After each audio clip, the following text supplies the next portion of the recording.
Welcome everyone. Hello, good morning. We're live with the webinar on graph algorithms and graph databases.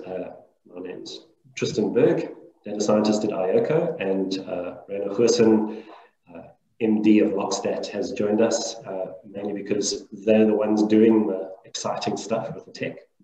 Hi Reino, welcome. Thank you for your time today. So yes, we're going to be chatting a bit about the graph algorithm and graph databases and the resulting processes and analyses that we can do from that and how they can deliver all sorts of exciting value to the business world on Industrial Revolution 4.0. So a bit of background.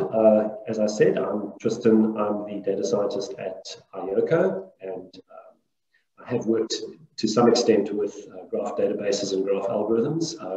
I've been in tech a while. I can remember way back when there were object databases, we're talking to object and doing all sorts of very exciting things. But it's only recently that we've started to see some of the more accessible parts of graph algorithms and graph databases.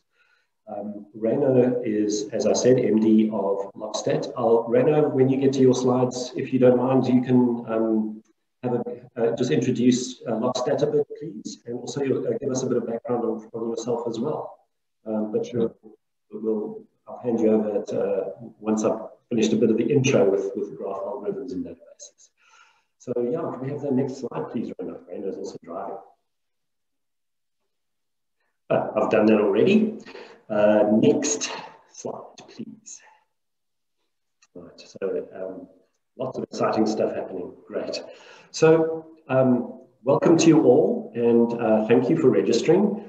Just a quick note, the webinar today is being recorded, and we will send you a link to that after the event. So if you miss something or if you want to follow up with us, we will be in touch after the event. So why are graph and graph analyses a new thing, or newish, or something quite interesting? Well, they've been around a while, probably longer than relational databases.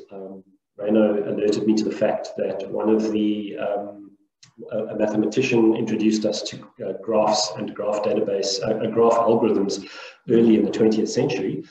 But I'll chat about Kevin Bacon in a little while. That's my go-to for relationships and social graphs and stuff. But let's relate graph algorithms and graph databases to our modern data set and database world. Most folks are familiar with relational databases, where you have a relationship between tables, typically sometimes called unions, sometimes called joins in various languages. So surely a relational database can do graph relationships, right? Turns out not so much. What graph relationships tend to be is the same kind of relationship, repeated over and over and over again, and then again and again. And it has a unique sort of relationship space, if you will. It's a very different way to think about relationships than a key in a table to a key in another table, or multiple keys across multiple tables. And just like relational databases have their very particular place in data processing, graph relationships and graph databases have proven to be phenomenal at giving us all sorts of new insights into our data sets. So just to contrast graphs and relational databases a bit further, when we build a relational database for a very complicated data set, typically what we do whenever we're finished with the joined data or the results of a query, we go back to the individual normalized tables that we store on disk or even possibly have in memory. And that can be likened to, if your data set is a car, when you're finished with your car, you drive it into the garage, but then instead of leaving it as is and just storing it as a car, you store it as 38,000 different parts with a different part ID. So each part goes into a cubby, kind of like into its own table. And when you need the car again, you assemble it up and make it into a car, you mantle it back into a car, and then you drive off. So what a graph database does is it's much more an object type database. It looks at your entities as they are in their, call it data dimension, in the space in which you're looking at. A classic example is if you've got an Instagram post and 5 of your friends who follow you view that post, and then they all share that post. Each post is a data entity, and each follower is a data entity.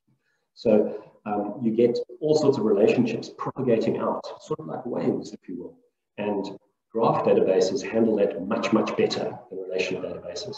Relational databases typically tend to get overwhelmed with the depths of graphs, and in fact become very cumbersome and untenable. You can't use relational databases for 5, 6, or 7 deep social graphs. So what we've got then, so now what you want, what if you want to now understand the best route to take? And in this case, it's a car. How do I route myself through multiple locations, and while at the same time assessing what's going on in each location and understanding what my journey's characteristics are? Graph databases have turned out to be very, very good at allowing us to optimize routing, actual real-life vehicle routing. So yes, just to get back to web scale objects and Kevin Bacon. The Kevin Bacon point is we're essentially, all of us, at most 6 degrees of separation away from Kevin Bacon. It's some weird Hollywood meme that came out in the 90s and the 90s. And so typically, how do I find out who I am, separated from Kevin Bacon by? A graph database is perfect for that. The graph algorithm will allow us to traverse step by step the people who are 1 degree, 2 degree, 3 degree, 4 degrees of separation away. And we traverse the graph, leaving those objects as is, and typically they can have variable numbers of characteristics. So if my first degree of separation to Kevin Bacon would be Rayno, because Rayno has a cousin who has a space engineer who lives in America who knows Kevin Bacon. So those all would be traversed by the graph and looked after appropriately. We also have found, for example, that graph databases are very, very good at figuring out behaviors and behaviors in groups. And that's very, very much something we just can't get out of relational databases. So talking about that and paths and journeys and keeping that in mind, Rena, could be popped to the next slide. No, I'd love to, because I'd love to go. What did you guys order? I ordered chicken mayo. Sorry, Rena, could you pop to the next slide? No, I mean I ordered the egg mayo, né? Egg mayo and the toasted cheese, and the other gentleman ordered the tuna wrap. Tuna wrap. Great. So there was just some extraneous chatter on the call. So a little bit of complexity here, a little bit of nuance. So remember I said graphs allow us to look at behaviors, and what we're finding is with graph databases, not only behaviors, but very interesting properties and dynamic properties at each point in the network, or at each node in the network. So for example, if we want to follow paths and we also want to do a search through the graph, 3 degrees deep, who are all the people 3 degrees deep from me? And then how would they relate to Rayno, and how would they relate to Kevin Bacon? Similarly, things like influencers, and I mentioned Instagram already. Who's sort of at the center of a data pattern, and are they influencing and are they propagating information out through their networks? That is something we just can't get easily from relational databases either. And also community detection. So 2 degrees of separation out, traverse at that level. How many groups are there? 3 away from me. How many groups are there in the entirety of the community? So if you look off to the right on the slide, things like propagation, flow and influence, and then interactions. Interactions are something that is uniquely available through graph databases. Leno, next slide, please. So just a bit of a dive into a graph data structure and what you can see in, if you query a graph database, a node is a thing, if you will. But we also think of the relationships and their properties as kind of things. So the data structure is a bit looser than a relational database, but this is the basic structure that all graph databases work with: nodes, relationships, and properties. Sometimes the relationships are called edges, but in this case, in fact, Reino, you can, I think you're going to be going into the terminology in quite some depth, so I won't talk too deeply about that. But oddly enough, Dan shares my birth year. Yes, I'm old, people, and drives a Volvo. But look at that, the Volvo is owned by Anne. And is there anything else to the relationship? Oh yes, they're married to each other and they live with each other. And notice the different timings. So graph data structures allow us to do and store some interesting characteristics about the relationships actually in the data structure, when typically those things are inferred or just not even explicit in relational and other paradigms. So we have the next slide, please, Raina. So this is a lot happening. This is a view of a spam classifier, and the spam is working in MySpace, which is pretty much in machine learning. So if you look at the green blocks, there's a metric there, and a higher number there is better. And as you can see, there's lots of very good stuff happening. There's a lower number on the left going to a higher number on the right all the time. And essentially, that's happening with the graph database. So what the graph is doing is taking it in different processing spaces. We're able to add relations, not just features. And it's not like the standard machine learning feature engineering where maybe you subtract one feature from the next, or I multiply one by another. This is where relationships in the real world are carried into the graph structure. And that's what makes it so very, very powerful. But again, Rena's going to be getting to that in a later stage. And I just wanted to show you this, showing that by taking a rich and variegated approach and using multiple graph structures, we get ultimately it's possible to get to an 884, or 88% of the data were correctly classified at all levels of our decision thresholds. That's what the AUPR area under the curve here will tell us. So Rena, if I could have the next slide, and if I do declare, that is me finished yammering on. So I'm now going to be taking questions and looking at what's going on in the chat. So I'll be driving in text stuff there, folks. So if you have any questions, please feel free to drop them there and engage in some Q&A. Raina, over to you, and thank you. Good morning, everyone, and Tristan, thanks for that great intro to graphs. It flows very well into the topics I'm going to take forward. Just a bit about Logstat. We're a Cape Town-based company. We focus on graph-powered AI and complex event processing solutions. My experience is I've had a lot of experience in full stack architectures and analytics using big data environments, especially geared to the graph and real-time event processing around graph. So if we look at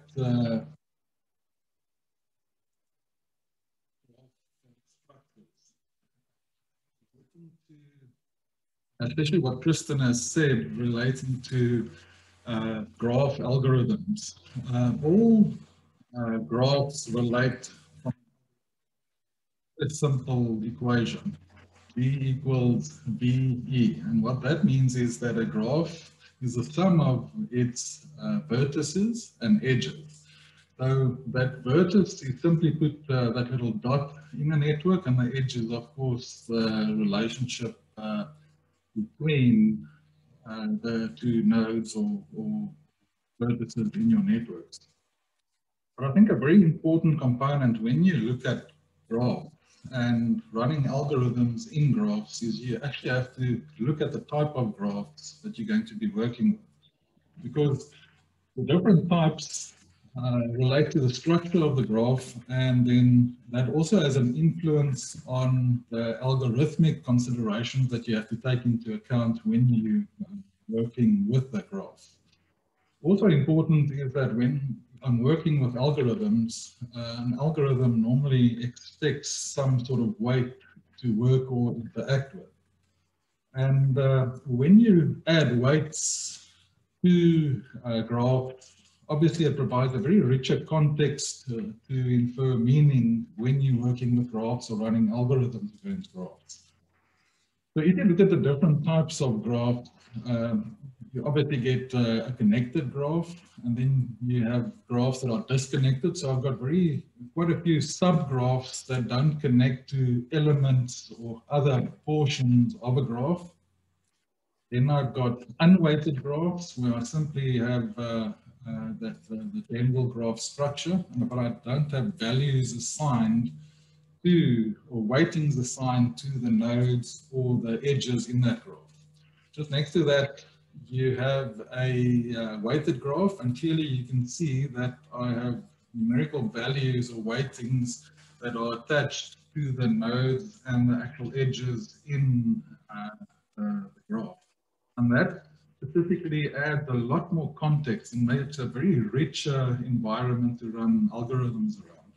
And then, of course, I can have directionality in a graph as well, where I can actually show the directionality of relationships between entities in that graph, which of course adds more context in addition to adding weightings to a graph.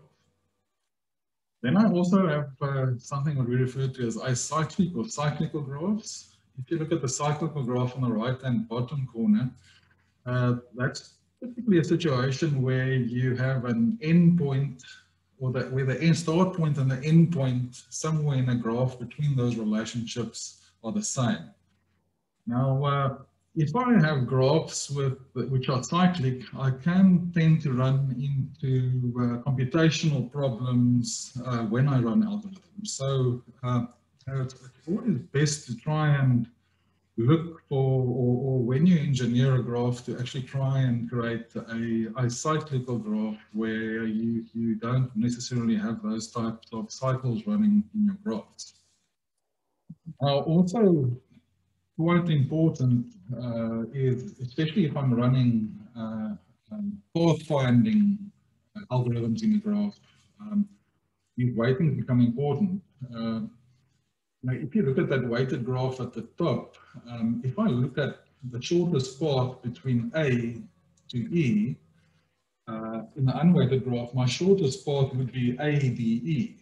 But if I look at it from a weighted point of view, and it's a sort of a root graph, and I've added a distance measurement to the graph, you'll notice that between A3, D2 to E7 is 70 kilometers, so to speak.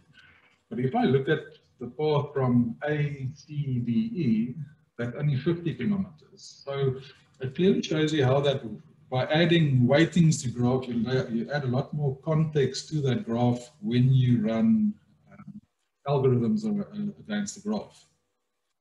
Other factors that also affect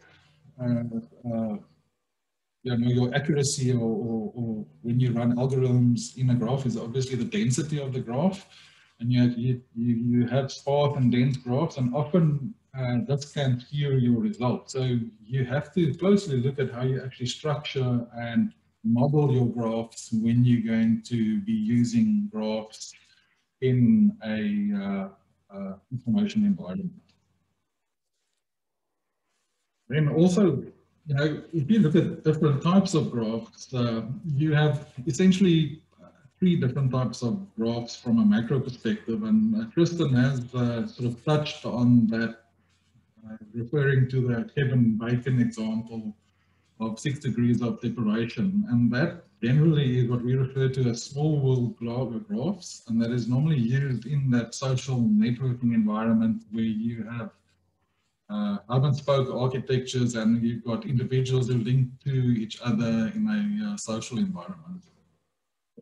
Then on the left-hand side, you'll see a random graph, and that is a graph which has no real hierarchical patterns in the graph, and it's an average distribution. You don't find random graphs in nature. So when we work with graphs and look at patterns and behavioral trends in graphs, we look at scale-free networks where you have what we refer to as the power law, where you have relationships between two variables and the one variable is the power of another. So if you look at the sort of chart on the right-hand side, your two variables in this case is the number of nodes versus the number of relationships between those nodes. And if you start working with algorithms in graphs, and this is very important when you're looking at behavioral patterns, specifically fraud analysis in an environment where you have a high number of transactions.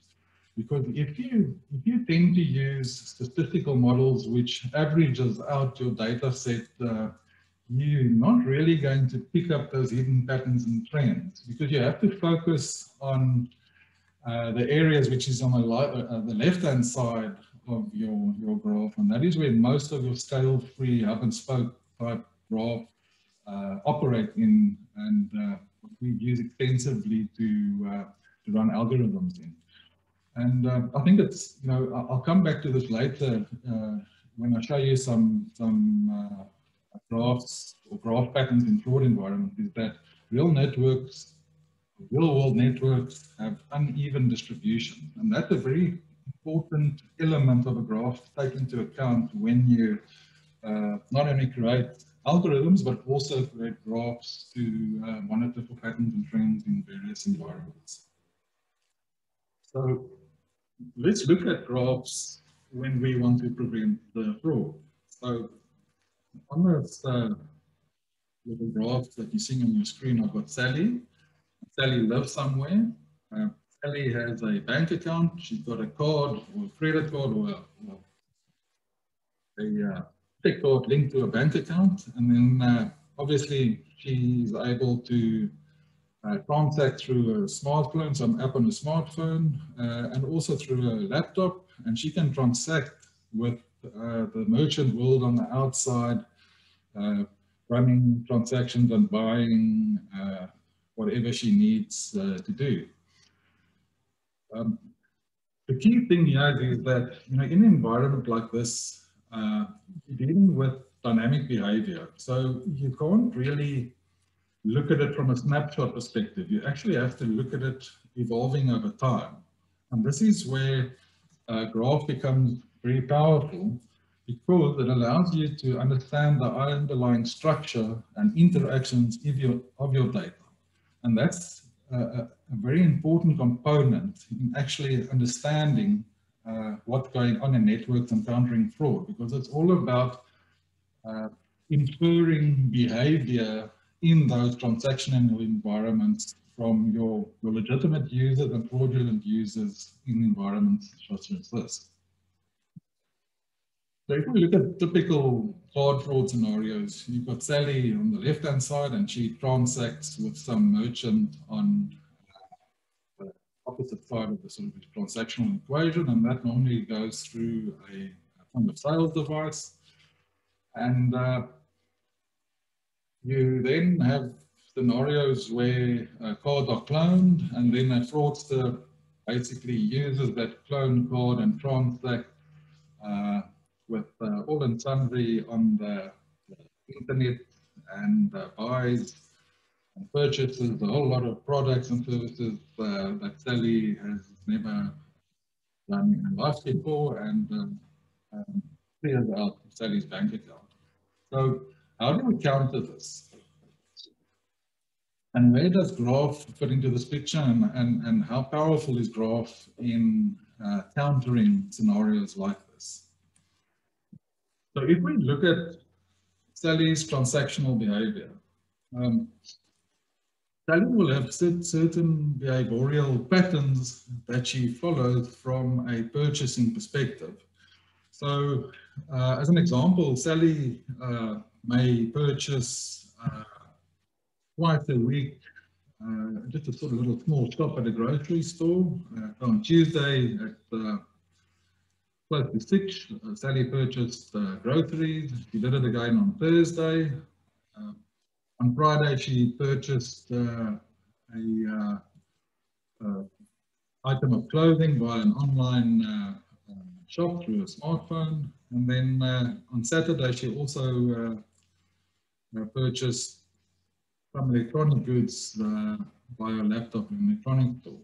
So by looking at the underlying interactions in transactions, one can actually create a transactional pattern or pattern of life from a transactional point of view of how Sally interacts with the environment from a purchasing perspective. And these behavioral patterns are very important in countering fraud, because fraudster's patterns will be significantly different to Sally's general pattern of behavior. And graphs are very powerful in actually showing you these behavioral differences between legitimate networks and fraudulent networks. And it refers back to that average distribution that I referred to earlier, showing that power relationship in groups. So if we look at graphing a transaction space, one would look at a transactional environment and actually physically and logically graph that environment from a transactional point of view. So you would look at all the entities and relationships that make out a financial transaction and then graph that using the same principle that Tristan has showed and that I've done here, where you have entities and relationships between entities, this being the customer, the card, and then properties that you assign to the edges and the entities in the environment. So you have the nodes, the labels, properties in a graph, and you have edges, and both have properties on that. But that full-on transaction space is graphed. What I then want to do is to actually represent Sally's transaction space as a graph. So looking at Sally's behavior and how she transacts, I actually literally want to graph that behavioral pattern of Sally from a graphing point of view. Well, that becomes a very important element in looking at fraudy elements in a network. Remember that uneven distribution in real-world networks I talked to. So, if I look at the full graph pattern of a transactional environment, there's Sally, and you can see that Sally's got a specific pattern to a general transacting behavior from a graph point of view. And authentic networks tend to remain static and grow slow because there's quite a pattern on Sally's general behavior. But and that is similar to all legitimate customers in a transaction space like that. We've got Ruth, Peter, Mary, and Frank, and they generally grow at a very specific space. But when we look at if we graph a fraudulent transaction by the fraudie, this tends to grow quicker and expands rapidly because of the sort of actions that fraudie has to take to actually commit fraud. He has to, there's a lot of elements that fraudie needs to do to actually successfully defraud a network. And you can clearly distinguish between fraudie networks and legitimate networks when you graph an environment such as this. Another nice element that you get by graphing, of course, is that I can look at hops out. So I can actually see it. If I have a person in a transactional space, what is the distance that a person is from actual fraudie network? And one can actually create scores and add those as weightings in graphs to actually create scores to see, okay, how close is somebody transacting to a known fraudie network. And that provides quite a powerful element when it comes to feature engineering to create very specific features to monitor fraud in an environment, because it is very contextual to different merchants, and every company that has a transaction space will have very contextual features that need to be engineered and looked at to alert you to fraud environments. And of course, then we also sit with the issue where if you are being targeted by highly organized groups, the problem that you sit with is that they actually learn how to operate within your general transaction flow. And as they probe your network, they find out the patterns or the sort of actions they need to take to stay under the radar. And some anomaly detection systems really struggle with recognizing group-based or syndicate-based fraud when groupings target your network, because they actually learn how to stay under the radar, sort of staying in this green space to be undetected in your counter-fraud systems. And that is, cross-account collaborator fraud is a very difficult fraud to combat if you don't have the right technologies and tools in place. And Graph provides you with a very powerful tool to combat cross-account collaborator fraud that tend to remain under the radar in your environment. So, we've discussed Graph databases and how they're structured, and of course algorithms. But I think an important element when looking at Graph and using Graph databases is that a Graph database on its own is probably not going to be enough, because you need to run algorithms on the one side, and then of course run this against a Graph database. But a big element of this is actually data engineering, and it's very difficult to have a successful Graph database implementation if you don't have a corresponding data engineering capability with the systems that support that data engineering capabilities. Again, fraud being a good example, Gartner refers to the 5 layers that you need to take into account when you are countering fraud, and that's endpoint, navigation, channel-centric, cross-channel, and entity link analysis. So if I am going to create a counter-fraud solution, I'm actually going to have to engineer features on these layers. So I have to look at specific indicators such as authentication on devices, behavior on devices, IP addresses, location information, transaction IDs. And then I have to look at the across channels, and then of course I need to see how all this relates. But I have to do this on different levels as well, because I have to look at features relating to organized groups, and those will be different to members or customers and their behavior, and also insiders in my business. I would need to engineer different features to add as weightings to my graph so that I can target the right context when I'm countering fraud in an environment. Then, of course, I also have to look at the graph features such as volcanoes and black holes. And when I look at cross-account collaborator fraud, you typically want to look at subgraphs where, as is the case in volcanoes, where you can see there's a lot of transacting between nodes, and then there's a flow outwards to nodes out of that circular node setting in that subgraph.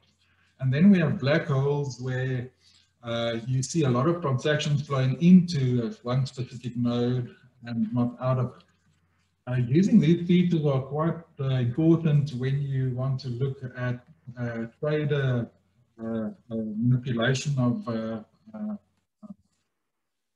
shares. For instance, where you have a group of traders trading with a share and pushing the price and the volume up, and then suddenly transacting with that graph at a later stage. And this is where, really complex features like looking for volcanoes and black holes in your graph become quite important. Another element that is also very important is, and it's also problematic from a graph point of view, is entity resolution. So if I'm going to graph an environment, obviously I have to load information and data from different source systems. And invariably, if I've got Jane Doe in my source system, you invariably sit with a sort of scenario where Jane Doe is referred to differently from a labeling perspective in those three different data structures or source systems. And then when I want to graph it, I actually need to fuse that Jane Doe's records into one record set so that I don't have three Jane Does with different names in a graph. The only way really to do that is through canonicalization, where you use different scenarios or functionalities to actually solve the problem of entity resolution. And that may mean deduplicating using clustering, regression.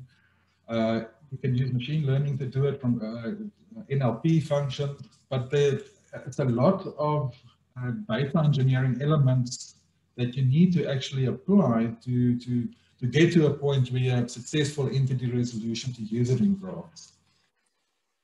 Then, of course, you also have dimensionality reduction. I've got a nice little example of you where we used, this was more in an investigation case where we had a lot of reports. So we used NLP to extract the information firstly. So you first run a non-lexical term extraction to remove the noise words out of the data set, and then you run entity extraction by using a regex expression filter.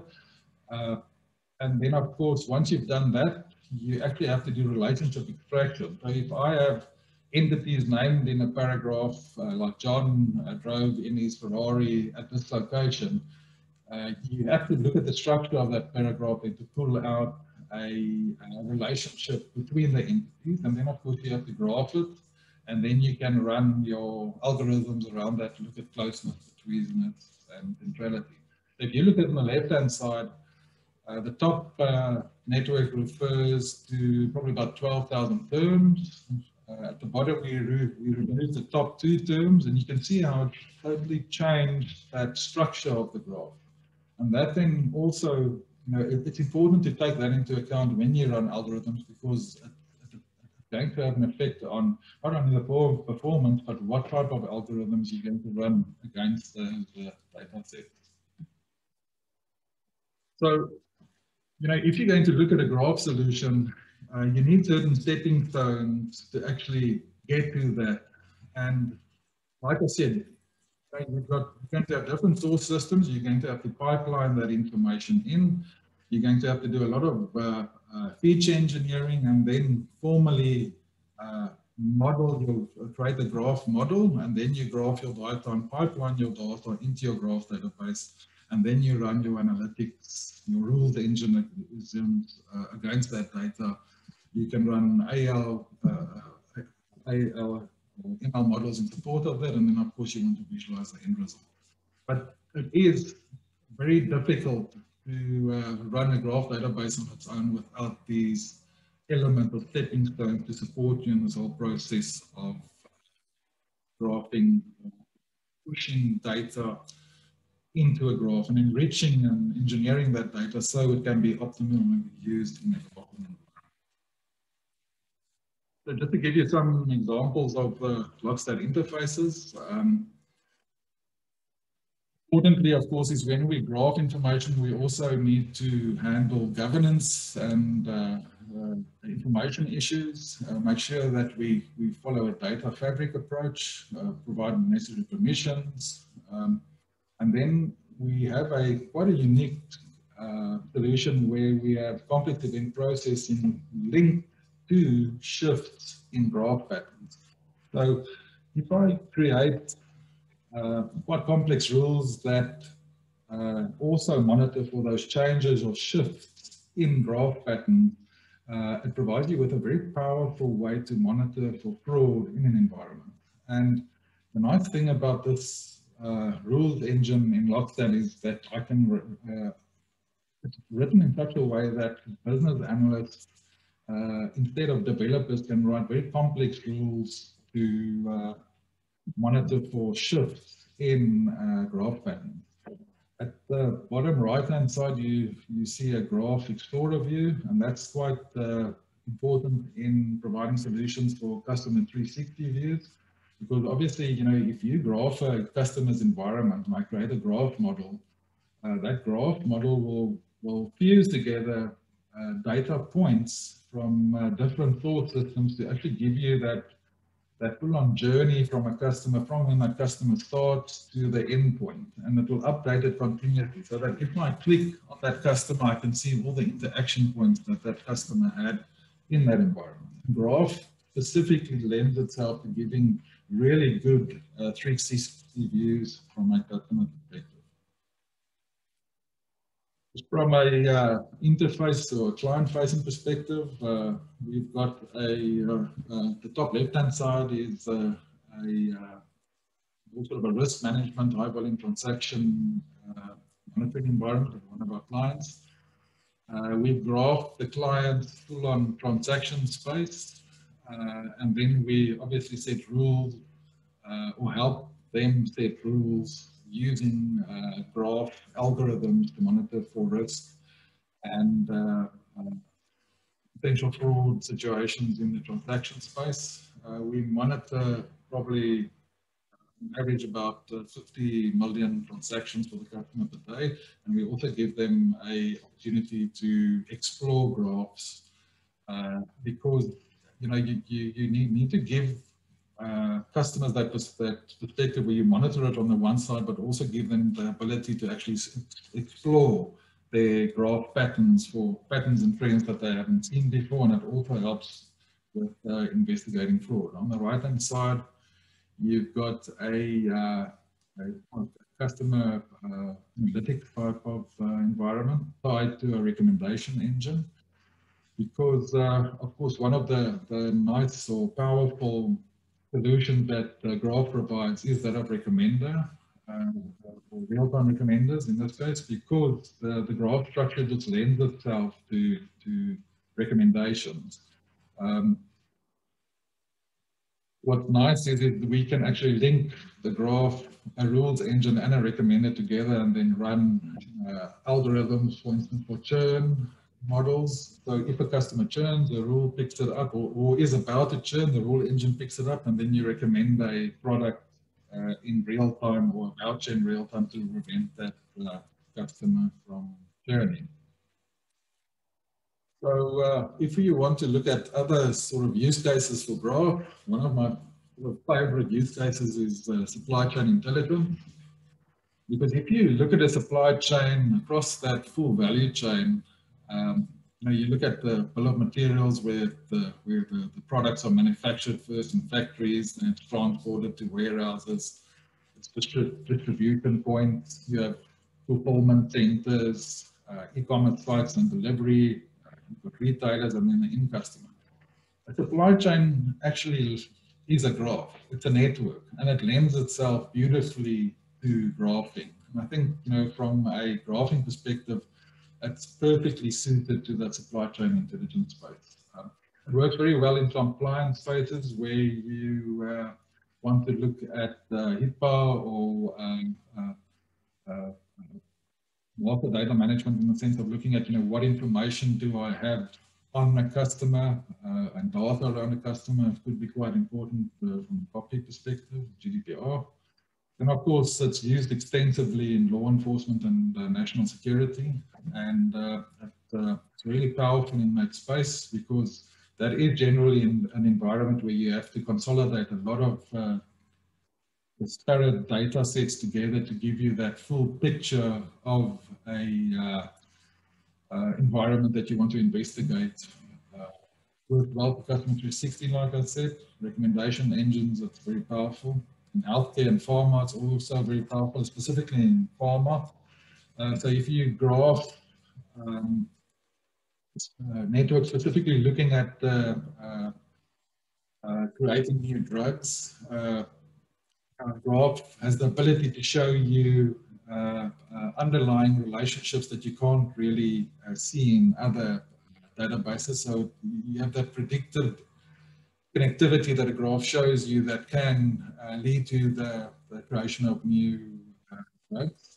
And of course, utility distribution networks, it also works very well, like in electricity, water, anything that is that has some network connotation to it. So, you know, as you can see, graphs are a very powerful way of looking at behavior in networks, and it's a really a great way to look at very disparate data sets. And you know, from our point of view, it's a great space to be in, and a lovely product to work with. But it has its challenges in the sense that, like I said, you always have to look at it from within the perspective of a graph database on its own needs supporting element for data engineering around it so that you can get the best out of that graph space. Thank you. Thanks, Rona. Much appreciated. I hope my sound is a little bit better. I've been taking some steps. Apologies for that echoing earlier.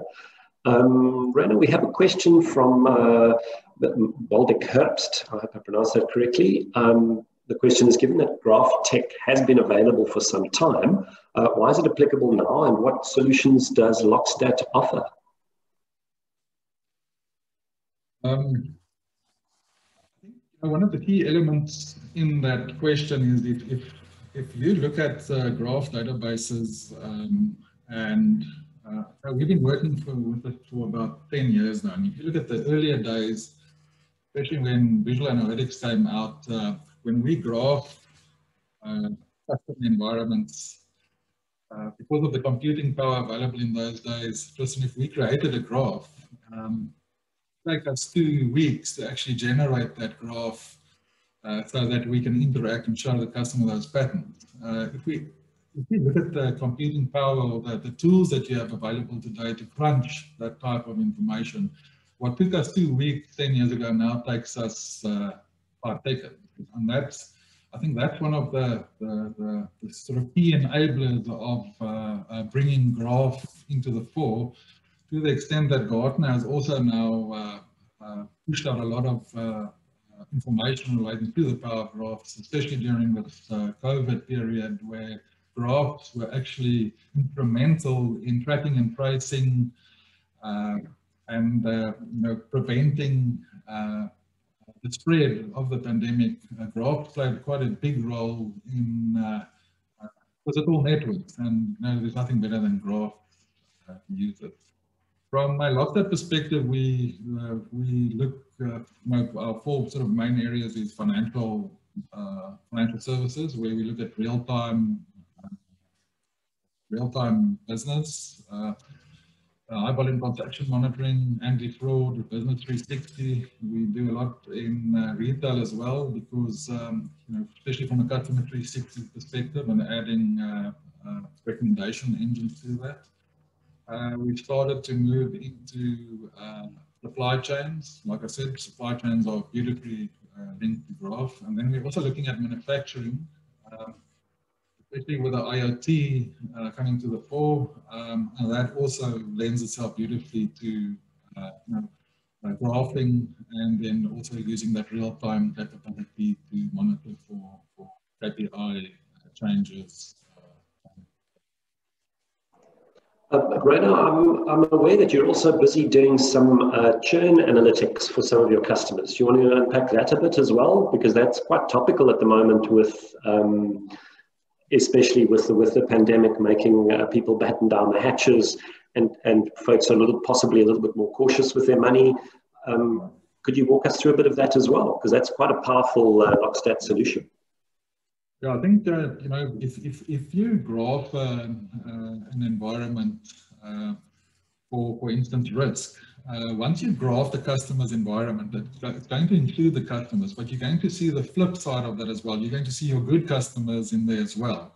So it's a mix of using machine learning on the one side, because as I add weightings to my graph, I actually provide more context to machine learning. So if I tie that in and add scores to the nodes, I can actually create churn scores and then monitor for customers that are about to churn, and then link that to a ruled engine that monitors for that graph patterns that indicate that a customer is going to churn. Because as you are interacting with your customer, you're going to, if I take it back to the Sally example, that graph changes as Sally transacts, and I monitor features in that graph that warns me of churn scenarios. That's all creating features that I then link to the graph and monitor in real time.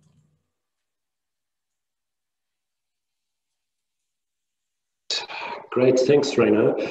We had a question from one of the attendees. In fact, Dean Condi says, could you explain in a bit more detail how you do the real-time fraud analytics? And perhaps relate that a bit to the Lockstat tech stack.